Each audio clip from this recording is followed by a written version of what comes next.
Right, so I'll just do a quick introduction for anybody who's watching the recording. This is hopefully going to be a set of video recordings, a set of training sessions. It's for the Mozilla QA teams, anyone in Mozilla QA, but we're recording them and hopefully making them publicly available so that anyone else can learn from them. So the idea is we're going to be talking about ZAP and security testing. What we've just decided is probably a good place to start is the OWASP Top 10, which is the most critical web application security risks. And I've got a set of slides from a while ago. Anyone who's joining live, please shout out any questions you have at any point. My name is Simon Bennetts. I'm a member of the Mozilla security teams and the OWASP ZAP project lead. So the OWASP Top 10 is the most critical web application security risks, and the basis of how severe they are is based on various factors like the attack vector, so you know how easy it is to actually attack, how prevalent the weakness is, how easy is it to detect, and the technical impact. When you're talking about real risks, you really should be considering the threat agent, i.e. the person who you think will be performing the attack, and the business impact. So if the threat agent is just some script kiddies, then you're going to deal with it in a different way than nation states. And the business impact, you know, it could be a serious vulnerability, but if it has very little impact on your business, you might not consider it as very important, where a relatively a vulnerability that most people consider less of a problem, if it's got a huge impact on your business, then it's much more serious. So the OWASP Top 10 is a really great place to start, but there are lots more than 10 types of vulnerabilities. This list was published in 2013. I think it's every 4 years that it gets updated. And it's been around for quite a while, but even so, the vast majority of websites still have high critical or urgent issues in them. That's the list of the top 10, and my plan is to kind of go through those. Whether I'll get through all of them in this session, I don't know. We'll just see how I go, really. The first one is, for the most prevalent problem, is injection. And this is tricking an application into including unintended commands, so typically ones from an attacker. It's typically mostly easy to attack. There's a lot of information online about how to do these things. Pretty common. How detectable it is really depends. Sometimes it can be quite easy, sometimes it can be quite hard. The technical impact can be very severe. The main one you'll hear about is SQL injection, but there are plenty of other types of injection like OS shell injection, LDAP, XPath, lots of other things. But the impact can be very critical. You often get access to the database, and so you can do all sorts of things. Get the information, you can change it, steal things. If you get access to the OS. Yeah, sure. I don't know if it's just me, but I still only see the cover page, the first page of your. Is that just me, or is that everybody? It might be which window and video you're sharing, or it might be that video hasn't been updated. Okay, right. Let's see if I can. I don't know if you've got it. I'll try the display. There we go. Can you? Yeah. Is that, so if I change, if I go back to there, does that go back now? Yes, looks good. Hey, it's great. Thank you for letting me know that. That could have been a pain if we kept like that. Right, so that's the A1 injection. And with injection, typically what you're seeing is that we have the case where you have a very simple system where you've got a user, server, and a database.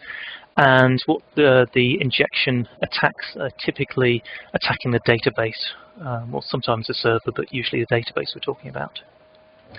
So here's a very simple example of SQL injection. What we've got is a fragment of a web page where you've got the name and password put in. And in the code, what the what the developer has actually implemented is they're doing a select from the users table where the username is the name that's come from the form and the password is where it's come from the form. And what they're expecting is to do a select statement from the user table where user is admin and the password's correct.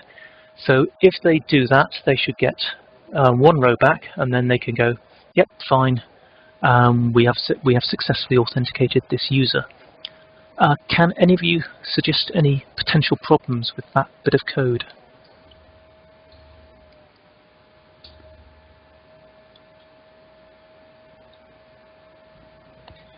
Somebody can. Sorry, go ahead. I was going to say, so you can provide some text or a string in one of those boxes that would change the SQL statement into something that could be dangerous, because nothing is done to make sure that the information you're getting from the form is actually going to be okay. So you could construct a SQL statement that would delete things from a database or give you additional information, etc. Absolutely. So you're actually breaking out of the context. Can you suggest a potential attack that would cause you to log into that as the admin without knowing the password?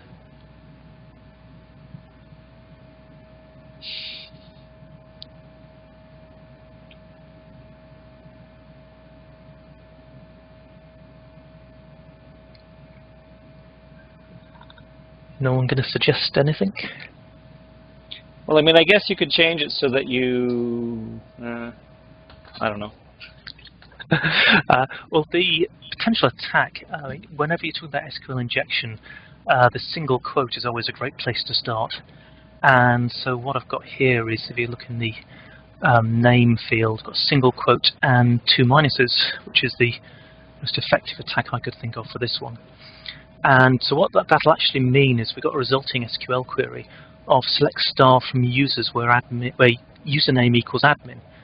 And that single quote we provided finishes off the admin, so completes that admin string. And then the two minuses means the rest of the string is considered a comment. So what we're actually going to do now is we're going to get, with select from users where username equals admin, there should still be that one record where the username is admin, so that record will get returned and the code will then assume that the username and password matched. So what that means is you can actually log into this application as admin without knowing the password. Does that make sense?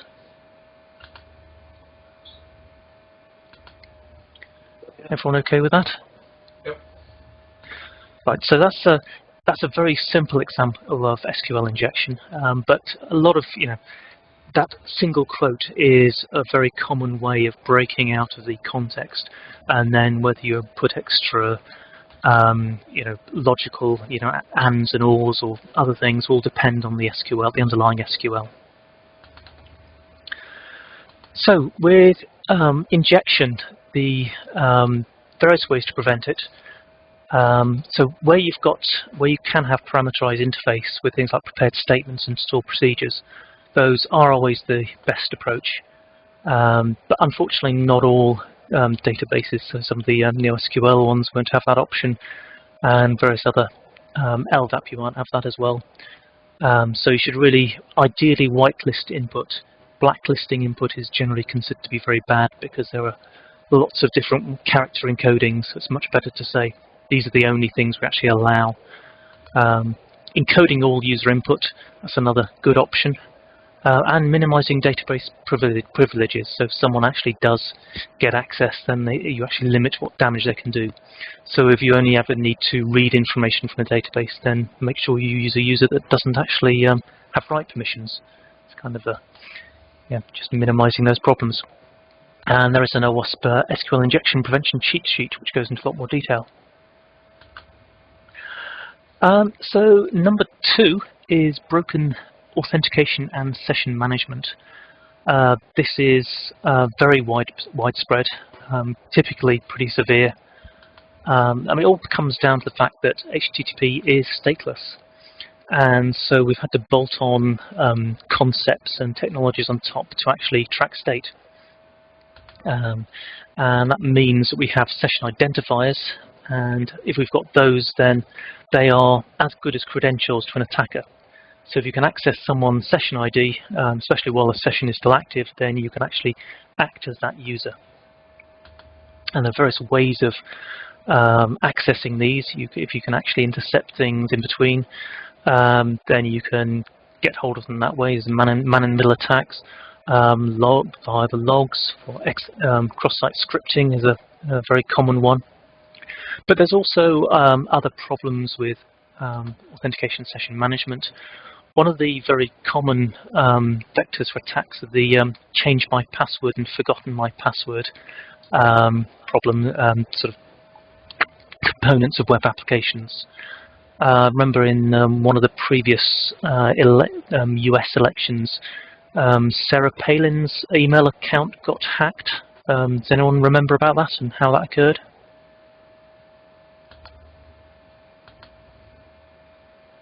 No one hear about that? So Sarah Palin's... I just don't remember how. Yeah, it was forgotten my password. So basically someone went in, said they were Sarah Palin. It then came up with a set of here are the questions to prove who you are. And the trouble is, with a lot of secret questions, they ask you things like, what's your mother's maiden name, what's your pet's name, those kind of things. And if you're a celebrity, then a lot of those things could be common knowledge. And of course, even now, now you might not be a celebrity, you might just be on Facebook and put all these things on Facebook. So these kind of processes can be very dangerous, and it's not just technical problems. It can be the information might not be as secret as you might initially think. So the impact of these things is, sessions can be hijacked, accounts compromised, and as soon as the attacker's got hold of your account, then all of the data in there is essentially gone, or it's in their hands, which could be pretty serious. Prevention, I'm not going to go through too much of this, but there's use standard implementations rather than making up your own. Invariably, if you make up your own, you'll make well-known have well-known issues with your implementations. Using SSL for all the requests, we always recommend that. If you don't use SSL, then anyone in between will be able to see everything you do.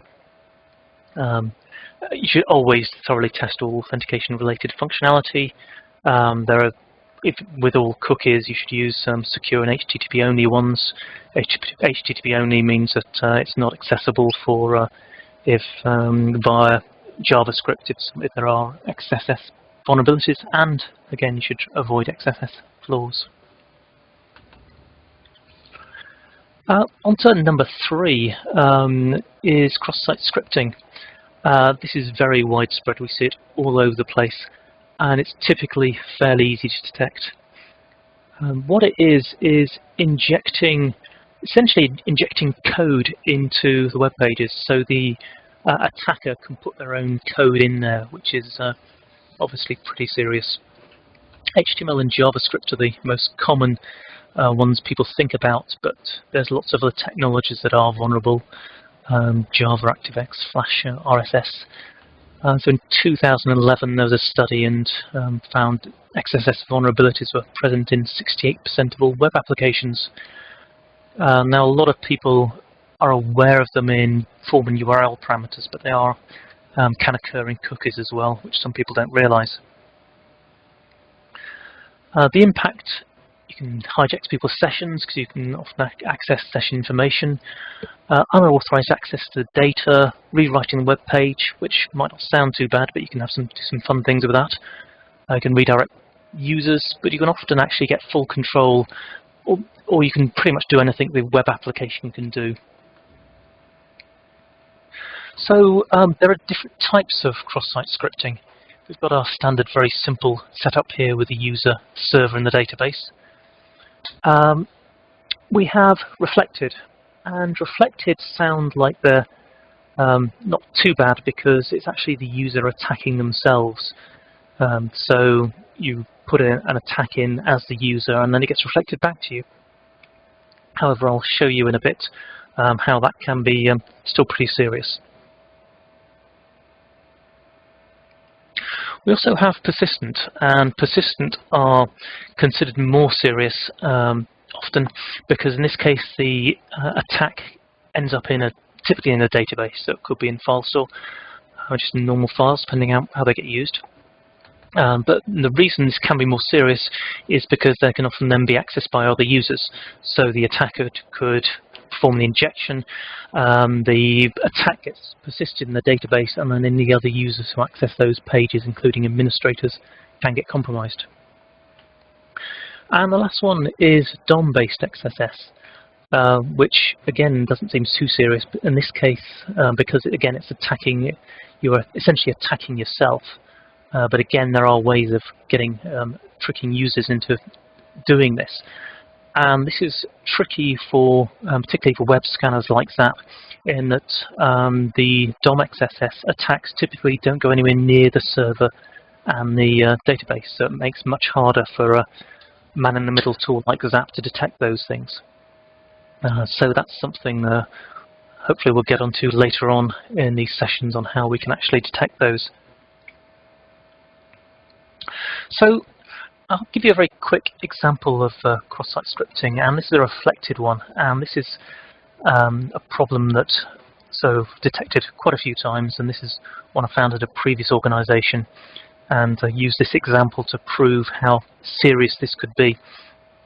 So it's a simple reflected vulnerability, but the way I described it is, imagine you have a forum that is dedicated to the type of business this company is in, and you see a message on the forum saying the company is being taken over, and here's a link given in the forum post, and that'll be to something like tinyURL or something else, some other URL shortening service, and I suspect a lot of people would actually follow that link, and if they do, they would actually get taken to a page, and they can clearly see that that is a page from xyz.com. It's definitely the real company, and it says yes, we're being taken over, but don't worry about it, and log in here and you can find out why it's a great thing for our customers. Now, not too surprisingly, by the way, that link will probably not work because it doesn't have a top-level domain. It won't resolve. No, this is an example. Yeah. But you're quite right there. But if you saw that page, you could already guess that it is that's actually not a real page. Something's funny about that. Can you spot what the problem is, or what the problem might be, and what the cause might be? Well, I personally would notice that there's a whole bunch of JavaScript in the URL bar. Absolutely. Now that can be hidden because you can actually put a load of rubbish in before that. But you're quite right. So can you suggest what the attack is and how it's performed? Well, in this case, they're going to grab your entered username and entered password, and on login, they're going to submit that to whatever server that wants to capture that information. Exactly. So how did they do that? They're redirecting the post. Yeah, but how have they managed to take over this page? Oh. Well, I see there's a script tag there, and it's a whole bunch of escaped stuff. That content's being evaluated into the page. How did they do that? Through the search form. Yay! That's it. This is something we see a lot. It's one of the first things I always look at if you have any functionality like this. So that bit of HTML or fake rendered HTML was never on the site at all. That is actually the attack. And if you actually looked at so this is actually how it should have been rendered. What you should say is it should be something like no search result for splurge, because the stuff in red is what I actually searched for.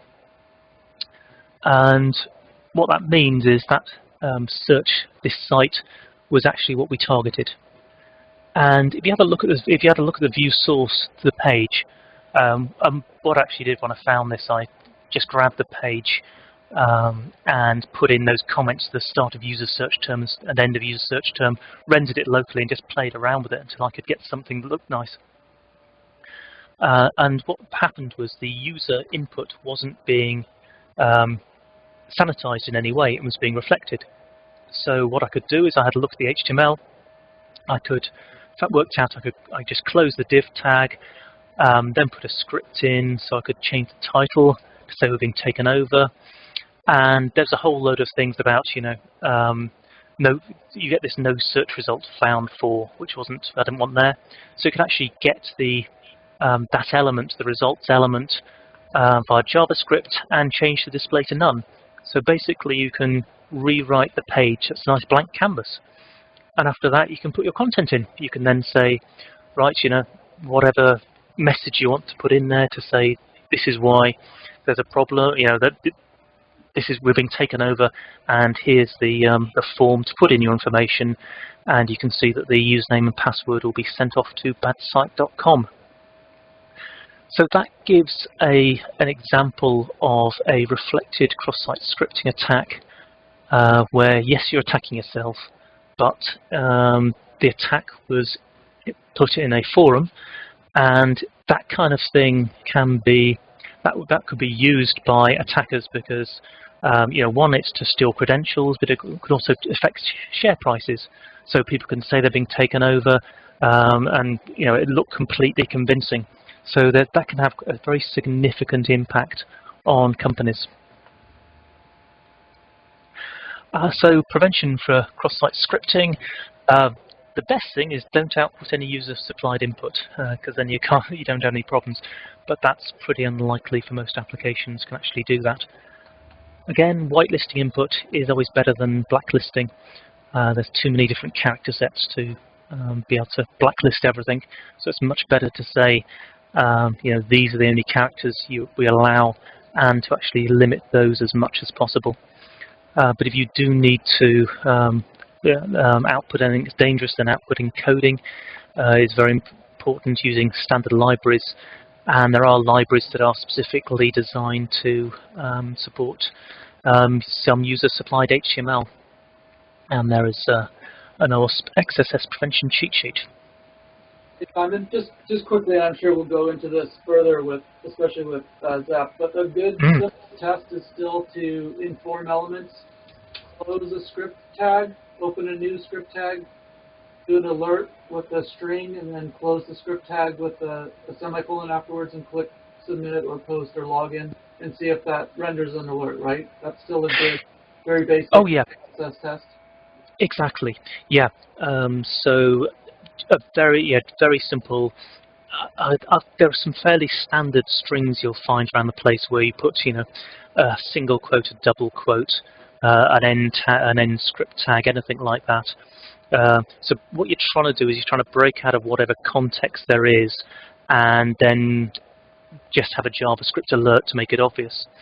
And what ZAP actually does is ZAP, in the automated scanning that we do, we inject a safe value. So we just put a safe value, see everywhere it's reflected, and then try and tailor the attacks to those particularly those contexts to break out of them. But those are pretty straightforward. A lot of people will just have a standard XSS attack with the script alert in, and paste that in everywhere in every form and see what happens.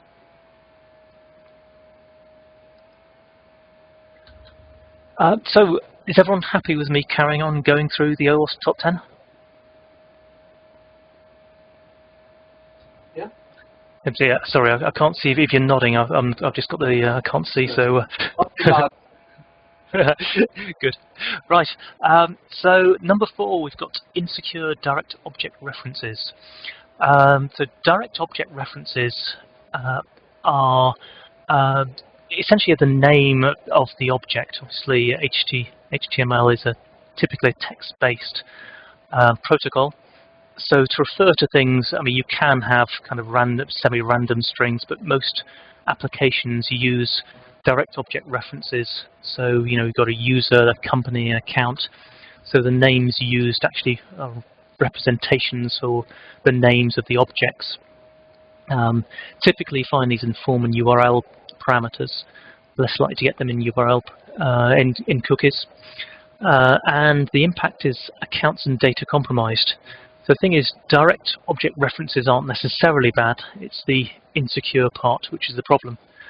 So your typical example is we have a bank, and here we've got the bank with the account number in the URL, and it's very easy to change that to anything else. And if you do that and can access somebody else's account, then that's clearly a very bad thing. Now, hopefully we don't have many banks doing that, but it is. This is still quite prevalent, and what we often find is insecure direct object references in hidden fields, because developers sometimes think, well, it's a hidden field, therefore people won't have access to them, which is definitely not the case, because we can access them via browser add-ons, but also via tools like ZAP, which see everything that goes in between the browser and the server and can change anything. The prevention, having indirect object references is one good option, and there's a library called ESAPI which supports these integer and random mappings. Having indirect object references can make it harder to debug your applications as a developer, so there are disadvantages. But if you have direct object references, what you should be doing is validating that the user is who they say they are and have the relevant permissions to the relevant object on every request. Security misconfiguration is the fifth most prevalent risk, and this is another grab bag of lots of different problems. So it can cover a whole range of things, from server and application configuration, lack of server application hardening, unpatched operating systems, services libraries, default accounts, getting stack traces from error messages. So there's loads of different things that this can cover. And typically, there's various impacts. So server compromise, obviously one of the most serious. Exploitation of known vulnerabilities. If you can work out the software that's running on a service or that service uses, then it's very easy for an attacker to look up those services and that software and the versions and see what known problems there are. Having standard hardening procedures is very important. Patching your operating systems, services and libraries equally important. And having an architecture where you have a secure separation between different components again mitigates any problems if one particular component is compromised. Number 6 is sensitive data exposure. So it can be exposure of pretty much anything that either the organization or the user, or more importantly the users of the organization, think is important. So obviously we've got credentials, bank account details, credit card numbers, and that can be access of databases, files, logs, backups. We're finding it's not as prevalent as some other things, but the impact can be very severe. We've seen lots of organizations losing huge amounts of customer data and financial data this way. So the impact is obviously the attackers can access or modify the sensitive data. Attackers can use sensitive data in further attacks. One of the reasons why attackers like to get hold of usernames and passwords is the usernames are often email addresses, and many users use the same email addresses and passwords in the same services. So if the attacker manages to compromise hundreds of thousands of user credentials, then they can go and try those against all of the different banks and building societies and financial organizations that they can think of, and chances are some of those will actually will work. It can be pretty embarrassing for companies and involve loss of trust their customers, and there can be financial impact for companies who have these sort of vulnerabilities. To prevent sensitive data exposure, the first thing you actually have to know what sensitive data you're storing. That's pretty important, and ideally store as little as possible. Where you do have to store it, then you should protect it with suitable mechanisms, and only use standard, well-recognized algorithms, and definitely check your implementation, because these are things that are very easy to get wrong and not always very obvious. Number 7 is missing function level access control. So it's allowing you to navigate to unauthorized functions, not necessarily even navigate, but to actually invoke them. So what that means is we have server-side authentication or authorization checks are missing. And this is pretty common and often won't be very, like many vulnerabilities, they're not particularly visible to most people. So what you actually, either the checks aren't there, or they're relying on information that the attacker can provide and therefore fake. So things like hidden fields they can change. And the impact is unauthorized accounts and data access, and potentially even access to administrative functions. Prevention is, you should always have a process for managing entitlements that's easy to update and audit. Sometimes these things get incredibly complex, and the more complex they are, the more chances are of getting the things wrong. You should deny access by default, and make sure that you actually have to explicitly grant access to everything that the user actually needs access to. And testing is key, making sure that you actually check these things. This is one of those things that I think fits in well with QA functionality. You know, you're looking at how an application works, how it actually is put together, and to try and do things, you know, administrative actions as a standard user or as a user who hasn't got the correct rights is something I think you can definitely relate to, and something that you'll be able to build into your testing, hopefully relatively easily. Number 8 is cross-site request forgery. And what this does is this is exploiting the trust applications have in your browser, which could be in different windows or different tabs. The impact is that the attacker can perform pretty much any action that's vulnerable to these attacks on behalf of the victim. So I've got a very simple example here.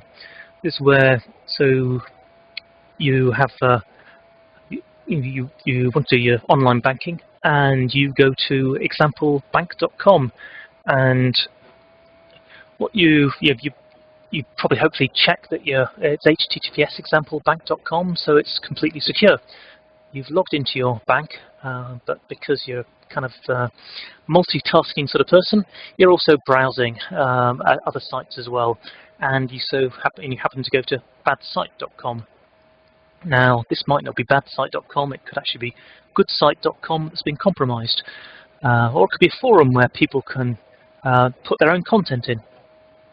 And this particular site that you're going to has an image on it, which is not particularly surprising. Most sites do. And in this particular case, that image has a URL like that. Now, unless you've actually disabled images in your browser, which I think very few people do, that image will be rendered, or your browser will attempt to render it. And to render that, what your browser is going to do, it's going to actually make a request for that URL. And that URL is actually pointing to examplebank.com. And so your browser will actually then make that request to examplebank.com. And the problem is this isn't actually an image at all, but that is an instruction to your bank to transfer money. And your money then goes south. So what we're seeing here is that badsite.com, or whoever's compromised badsite.com, is actually making an attack on Example Bank, but they're not doing it directly, they're doing it via your browser. And examplebank.com is trusting the request from your browser because it's coming from your browser and you've already logged in. Does that, what I've explained, make sense? It does, but it seems kind of a difficult case for OWASP ZAP or other tools to figure out if there's a vulnerability there. Is it more on the configuration checking side? Then it doesn't seem like ZAP would be able to do this at an end user level. What we can do is we can detect forms where, we can certainly detect forms where this is likely to be a problem. There are, I mean, you're right in that in this particular case, this is a GET request. And one of the main things is, for a start, you shouldn't use GET requests for performing actions. And so for ZAP to spot that this is actually doing something is very tricky. So in that case, you're completely right. Go back. So, so to detect that a GET request is performing an action that it shouldn't be, and that action is bad, is very difficult for automated tools to spot. We can spot that forms are vulnerable to XSS attacks, and we do report that. But yeah, this is, in this particular case, it should be the user looking at it and going, that looks dodgy. By the way, I see it. I think it's hinted at in the next slide, or maybe covered. But can you give us a refresher overview of GET versus POST? That's one of the most basic but yet important things in the web world. Definitely. So there are various HTTP methods that are standard. The ones that most people know about are GETs and POSTs. So the idea with these is GETs is just retrieving information, and POSTs are submitting information. Trouble is, GETs, you can have parameters on the URL for pretty much all of the methods. So applications can choose to actually perform actions on those if they like. One thing with GET requests is there is no body to the request, whereas with POST requests there is typically a body which contains the information that you're submitting in addition to the information on the URL. So yeah, if you see GETs that are actually making changes to some sort of state or making significant changes, then you should be very wary of those. So when the type of attacks we're talking about, you can actually perform attacks on POST requests. They are just a little bit more complicated. You have to do a bit more playing around, whereas GETs are very easy to fake via or to force via the image tag or other tags which request images or request remote URLs. Does that help at all? Okay, yeah. Yep, so prevention, never allow GETs to change anything. But even just using POSTs is not enough because they can be faked as well. So what's recommended is using anti-CSRF tokens. And these are typically random or semi-random unguessable tokens that are included in the form when it's generated. So this means that an attacker wouldn't know in advance what those tokens are, the token that you're presented with, and wouldn't be able to submit it for you. That's unless there's a cross-site scripting vulnerability in your application, in which case the attacker might be able to grab one of those tokens anyway. So yeah, if you've got XSS vulnerabilities, then cross-site request forgery protection might be impacted as well. So ViewState, one of the Microsoft ones, is a well-known token. There's OWASP CSRF guard as well, and there's quite a few other standardized options for this. The other another option is challenge and response. So when you're in Amazon or eBay, you've probably noticed you can log in. You're logged in, you find something you want to buy, you click on it, and it'll then say, right, please enter your password again. And this is, so though whenever you see that, that's typically because the developers are trying to prevent cross-site request forgery attacks. So asking for reauthentication or capture are good ways to prevent these sort of attacks. But obviously that can be annoying for the user if every time they submit a form they've got to reauthenticate, which is why, but So it's only for significant things like when you actually make purchases where you typically see these reauthentication requests. Can you restrict? Go ahead. Oh, so Django has some I don't know what they call them, applications, I guess, things that you can plug in that deal with this. And is that, but I know that they exist, I don't know exactly how they work. Is the idea that you're always submitting some kind of special token along with the request, and unless the application sees that token, it's not going to accept the request? Yeah, I would have thought so. I'm not sure which ones you. I don't know Django as well as I should, but almost certainly yes, that'll be the case. Okay. All right. Thanks. Can you restrict GET requests to be like read-only so that people can't submit data? The thing is, GET requests have typically have parameters on the URL. So you can, you've got your URL, you've got a question mark, and then a set of, key pairs or whatever you like.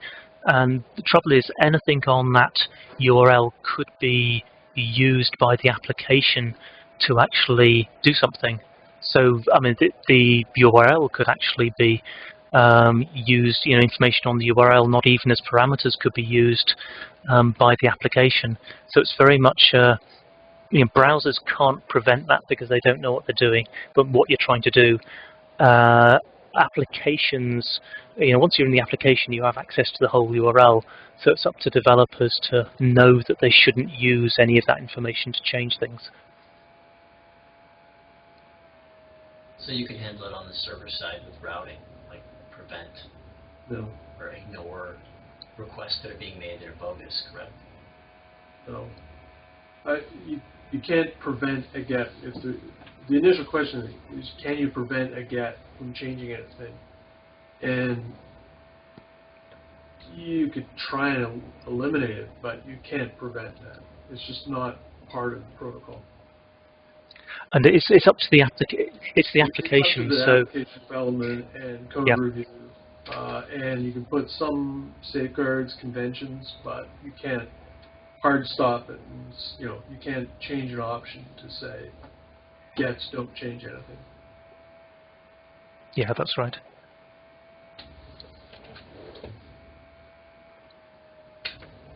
That all okay?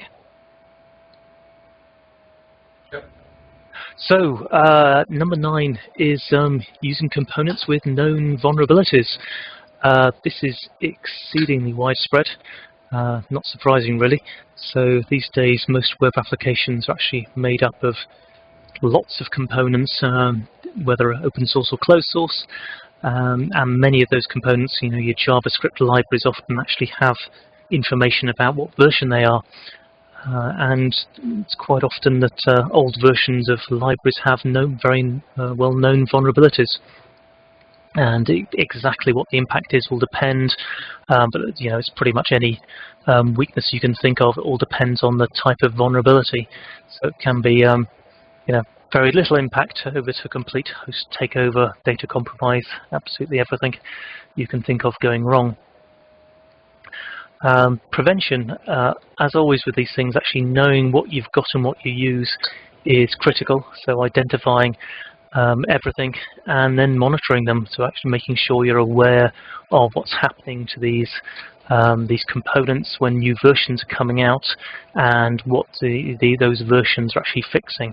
As long as the people maintaining them actually tell you, are honest about what's going on and whether they slip some security fixes in without trying to let on about anything. It's important to make sure you're using well-regarded components and following whatever sensible policies you put in place. The problem is, of course, if there are components that you actually need to use but have known vulnerabilities, how you actually handle those, which is always a difficult one. And at number 10 is unvalidated redirects and forwards. So redirects are typically to different sites, which could all, typically we would hope are managed by the same company, but if they're unvalidated, then you can actually redirect to sites which are not controlled by the company, and then you can try and just make it look as if to the user that they're still in the same application or a related application. And forwards are typically within the same application, just essentially changing the URL. But sometimes these can be used to bypass authentication or authorization. In the first case, you can trick the victim into going to a phishing or malware site, so they still think they're on the same application because it looks exactly the same, but in fact it's controlled by an attacker. And in the second case, you might be able to bypass security checks, so you might be able to access things that you wouldn't normally be able to access. Fuzzy prevention, nice easy one is don't use them. Don't supply any don't use any user-supplied data for any of the destination information. And if you must use it, then validate that it's sensible and not taking people where they shouldn't go, or that they either externally or internally. Right, so that is an overview of the OWASP Top 10. That was a very quick overview. Obviously there's lots more. So plenty of other things, but I will now stop sharing if I...